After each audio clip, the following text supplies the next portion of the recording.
তারেক রহমান ক্ষমতায় থাকবে না, তারেক রহমান ক্ষমতায় থাকবে না। পতন শুরু হয়ে গিয়েছে।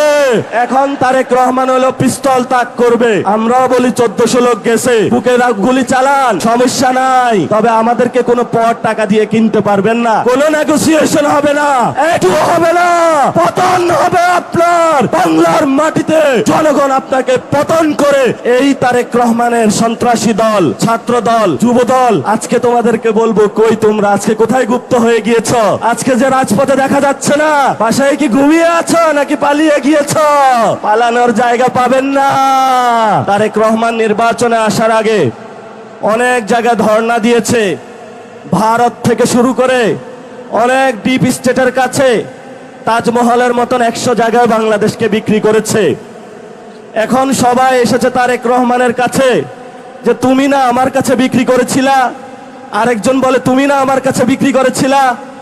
তারেক রহমান এখনো মাথা খারাপ হয়ে গিয়েছে। এখন তাদের পাওনা বুঝিয়ে দিতে পারছে না, কারণ বাংলাদেশের মালিকানা তারেক রহমানের নয়, বাংলাদেশের মালিকানা বাংলাদেশের জনগণের। লন্ডন থেকে একজন বাংলাদেশে এসে ছাত্রদল, যুবদলের সন্ত্রাসী বাহিনীকে উস্কে দিয়ে বললেন, আমি হলাম বাংলাদেশের এই গণ অভ্যুত্থানের মাস্টার মাইন্ড। ফলত আমরা সেইকালীন যারা ভারত বন্ধু শেখ মুজিবুর রহমান এবং 24-এর গণ অভ্যুত্থানের সময় তারেক রহমানের লন্ডন থেকে ফেরত এসে মানুষের উপরে ছাত্রদল, যুবদলের সন্ত্রাস চালিয়ে দেওয়াকে ওই রক্ষী বাহিনী, ওই শেখ মুজিব এবং বর্তমান তারেক রহমানের কোনো আমরা পার্থক্য দেখতে পাচ্ছি না। মাননীয় বিরোধী দলীয় নেতা থেকে শুরু করে অনেককেই দাওয়াত দেওয়া হয়েছিল জুলাই গণ অভ্যুত্থানের জাদুঘর উদ্বোধনে, কিন্তু ওনারা ইতিহাসের ঐতিহাসিক দায়িত্ববোধের জায়গা থেকে যেভাবে গত 2 বছর আগে 24-এ রাজপথে জনগণের সাথে ঐক্যবদ্ধভাবে ছিলেন, সরকারের এই লন্ডন চুক্তিতে যে যে উপস্থিত ছিল ইউনূস, ডক্টর ইউনূস এবং জনাব তারেক রহমান, সেই লন্ডন চুক্তির পার্ট না হয়ে আজকে জনগণের সাথে ঐক্যবদ্ধ হয়ে এখানে উপস্থিত হয়েছেন। এই জন্য আপনাকে ধন্যবাদ জানাচ্ছি। সাথে সাথে আপনি একটি ঐতিহাসিক সিদ্ধান্ত নিয়েছিলেন। সংসদে যখন বলা হয়েছিল বাংলাদেশে একটি সংস্কারের যাত্রা আমরা শুরু করব, কিন্তু সংসদে যখন একটা সংশোধন কমিটি হয়েছে, সেই কমিটিতে যোগের নব্য, রাশেদ, ইনু মেনন যারা আছে তারা অংশগ্রহণ করেছিল, কিন্তু আপনি জাতির ঐতিহাসিক দায়িত্ববোধের জায়গা থেকে বিরোধী দল সেখানে অংশগ্রহণ করে নাই। এজন্য আমরা জনতার পক্ষ থেকে আপনাকে ধন্যবাদ জানাচ্ছি। আমরা আজকে ছোট্ট কয়েকটি কথা বলবো। আমাদের ঐতিহাসিক 71-এর মুক্তিযুদ্ধের আগে যেই ভোট হয়েছিল, সেখানে বাংলাদেশের মানুষ, বাংলার মানুষ যেই দিকে রায় দিয়েছিল, সেই রায় বাস্তবায়ন না করার কারণে মানুষ অস্ত্র হাতে তুলে নিয়েছিল। সেই সময়কালীন যাকে বলা হয় বঙ্গবন্ধু, উনি আসলে ভারত বন্ধু, সেই ভারতে পালিয়েছিলেন। বাংলাদেশের মানুষ, মুক্তিকামী মানুষ বাংলাদেশ যখন স্বাধীন করেছিল, সেখান ভারত থেকে উকি দিয়ে বাংলাদেশে এসে বললেন, আমি বাংলাদেশ স্বাধীন করেছি। যেই মুক্তিযুদ্ধের কথা ছিল সাম্য, মানবিক মর্যাদা এবং ন্যায় বিচার, সেই 3টি ধারাকে ব্যাহত করে বাংলাদেশের রক্ষী বাহিনী গঠন করে বাংলাদেশের মানুষের উপরে ভারতীয় শাসন ব্যবস্থার যে এক্সটেনশন, সেটা তিনি সেই সময় করেছিলেন। তেমনি 24-এর গণ অভ্যুত্থানে যখন মানুষ হাসিনার ফেসিবাদীতে নির্যাতিত, নিপীড়িত ছিল, আজাদির স্লোগান উচ্চারিত হচ্ছিল, সেই সময়কালীন বাংলাদেশের সকল মানুষ রাজপথে ঐক্যবদ্ধভাবে নেমে যখন বাংলার মানুষকে মুক্তি দিয়েছিল, সেই সময়কালীন লন্ডন থেকে একজন বাংলাদেশে এসে ছাত্রদল, যুবদলের সন্ত্রাসী বাহিনীকে উস্কে দিয়ে বললেন, আমি হলাম বাংলাদেশের এই গণ অভ্যুত্থানের মাস্টার মাইন্ড। ফলত আমরা সেইকালীন যারা ভারত বন্ধু শেখ মুজিবুর রহমান এবং 24-এর গণ অভ্যুত্থানের সময় তারেক রহমানের লন্ডন থেকে ফেরত এসে মানুষের উপরে ছাত্রদল, যুবদলের সন্ত্রাস চালিয়ে দেওয়াকে ওই রক্ষী বাহিনী, ওই শেখ মুজিব এবং বর্তমান তারেক রহমানের কোনো আমরা পার্থক্য দেখতে পাচ্ছি না।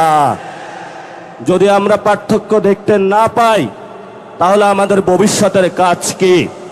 ভবিষ্যতের কাজ, কোরআনের একটা আয়াত আমি চরমভাবে বিশ্বাসী। সে আয়াতটি হলো ওয়াআইদ্দু লাহুম মাস্তাতাহুম মিন কুওয়া, তোমাদের যতটুকু আছে ততটুকু নিয়েই প্রস্তুতি গ্রহণ করো। বাকি সাহায্য কোথা থেকে আসবে? সাহায্য কোথায় থেকে আসবে?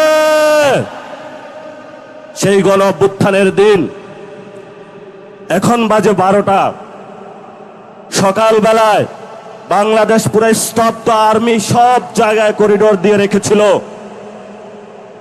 আমি আর নাহিদ একটা বাসায় আবদ্ধ ছিলাম। আমরা সকালবেলায় বের হতে চাইলাম,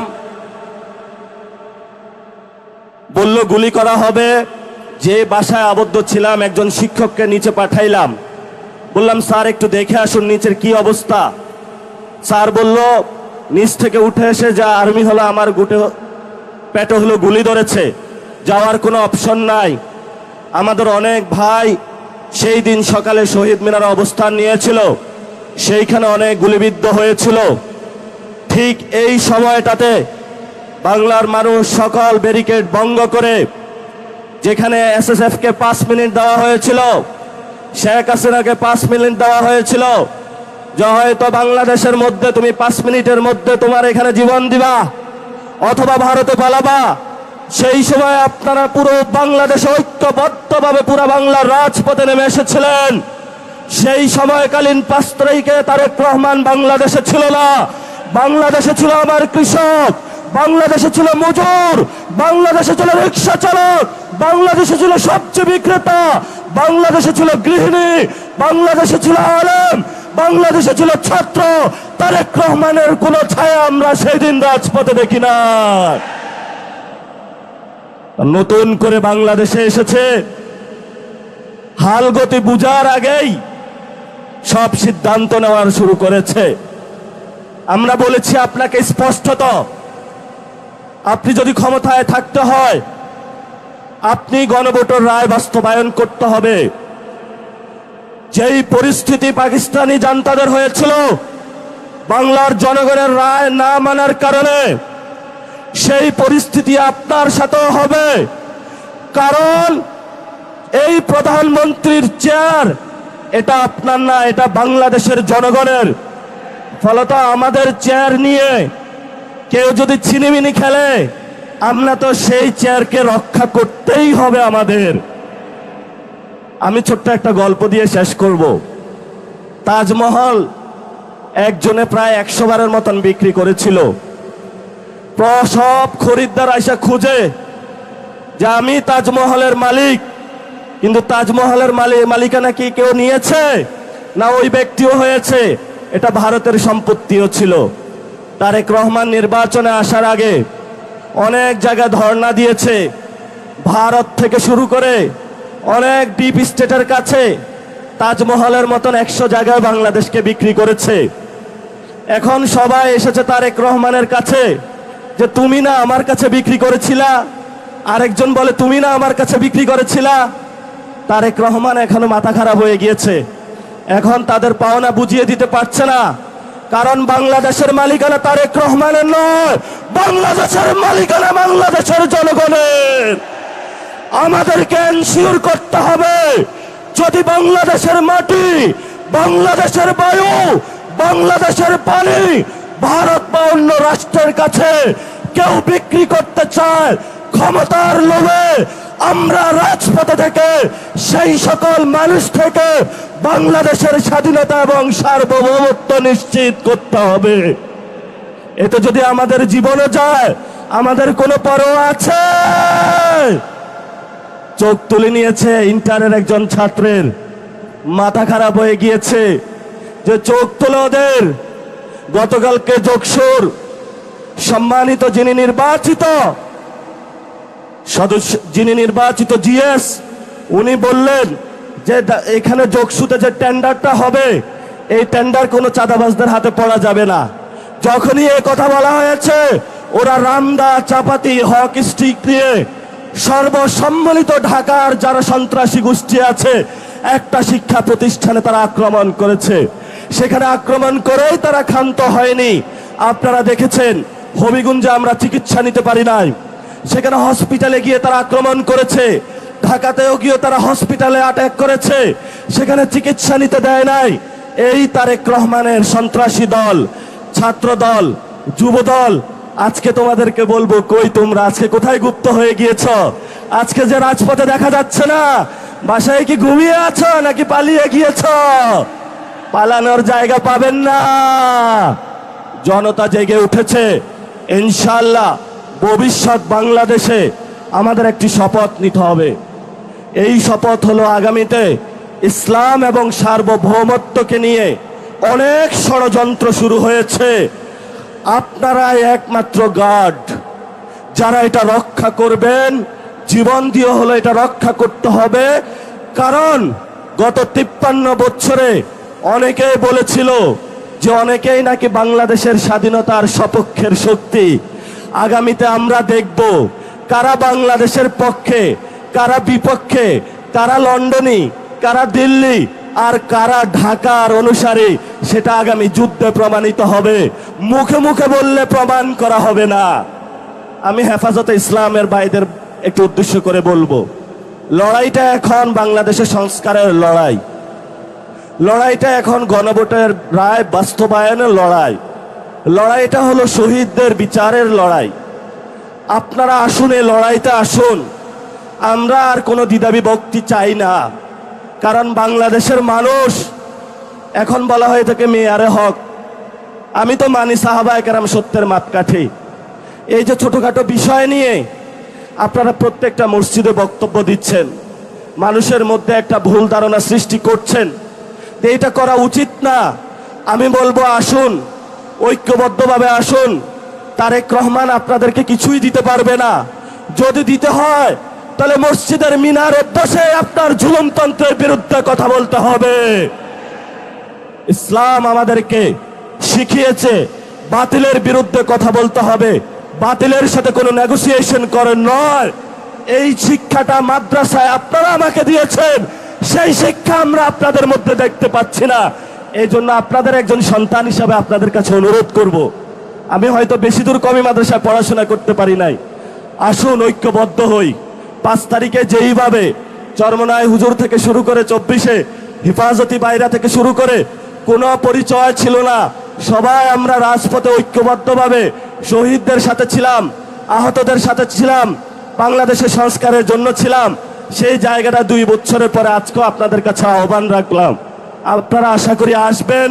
জাতির এই সংকট মুহূর্তে কয়েকজন এর কারণে আপনারা বিভ্রান্ত হবেন না। তারেক রহমান বাংলাদেশে ভালো কিছু দিতে পারবে না। তারেক রহমানের যখন পতন হবে তখন আইসা মায়া কান্না করে লাভ হবে না, তখন একটু পিছনে পড়ে যাবেন। ইতিহাসের সঠিক সিদ্ধান্ত নিতে হবে। তারেক রহমানের সাথে ভবিষ্যৎ নয়, ভবিষ্যৎ বাংলাদেশের জনগণের। দ্বিতীয় প্রতিষ্ঠা যে বার্ষিকী, আজকে সেই ডাক দিয়ে আপনাদেরকে বলে গেলাম, এই বাইতুল মোকাররমের চত্বরে, যেখানে হলো অনেক ইতিহাসের সাক্ষী, তারেক রহমান ক্ষমতায় থাকবে না, তারেক রহমান ক্ষমতায় থাকবে না। পতন শুরু হয়ে গিয়েছে। এখন তারেক রহমান হলো পিস্তল তাক করবে। আমরাও বলি 1400 লোক গেছে, বুকে গুলি চালান, সমস্যা নাই। তবে আমাদেরকে কোনো পর টাকা দিয়ে কিনতে পারবেন না, কোনো নেগোসিয়েশন হবে না, একটু হবে না। পতন হবে আপনার বাংলার মাটিতে। জনগণ আপনাকে পতন করে শেখ হাসিনার মতো উচিত শিক্ষা দিয়ে তবে আমরা বাংলাদেশের যে দ্বিতীয় স্বাধীনতার যুদ্ধ, সেটার ভবিষ্যৎ মাত্রা এগিয়ে নিয়ে যাব। সবাই ভালো থাকবেন, নিরাপদে থাকবেন, আশেপাশে দেখে রাখবেন যারা ছাত্রদল, যুবদল, বিএনপির সন্ত্রাসী, তারা যাতে জনগণের উপরে কোনো অত্যাচার না চালাইতে পারে। এবং কোথাও যদি বিদ্যুৎ, গ্যাস এগুলার সংকটে পড়ে, সবাই থালাবাটি, বাসন, কলস নিয়ে রাস্তায় নামবেন। ক্ষমতায় বসেছ, গ্যাস দিতে হবে, বিদ্যুৎ দিতে হবে, সিন্ডিকেট চলবে না, কোনো পণ্যের দাম বাড়ানো যাবে না।